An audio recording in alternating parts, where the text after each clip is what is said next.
Director চিৎকার করে বলছেন কাট কাট কাট, কিন্তু নায়িকা তো থামার কোনো নামই নিচ্ছেন না। প্রেমের দৃশ্যে এতটাই মজে গেছেন যে চুমু খেতে খেতে বেচারা কো অ্যাক্টরের ঠোঁট কেটে রক্ত বের করে দিয়েছেন। কি শুনে অবাক হচ্ছেন? এই কাণ্ড নাকি ঘটিয়েছেন স্বয়ং বলিউডের কন্ট্রোভার্সি কুইন কঙ্গনা রানাউত। চলুন শুনে আসি এক যুগ আগের এই রক্তারক্তি চুমুর আসল কাহিনী। ফ্ল্যাশব্যাকে ফিরে যেতে হবে 2014 সালে। তখন মুক্তি পেয়েছিল রিভলভার রানী। এই সিনেমাতেই অভিনেতা ও কমেডিয়ান বীর দাসের সঙ্গে কঙ্গনার একটি ঘনিষ্ঠ দৃশ্য ছিল। আর এই দৃশ্য নিয়েই সম্প্রতি সিদ্ধার্থ কান্নানের পডকাস্টে রীতিমতো বোমা ফাটিয়েছেন সাংবাদিক সিমি চান্দব।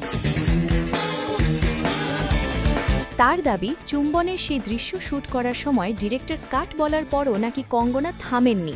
সিমি বলেন, বীরদাসকে একদিন আমার পডকাস্টে আনতে হবে, ওই সময়ের কথা মনে করলে হয়তো সে কেঁদেই ফেলবে।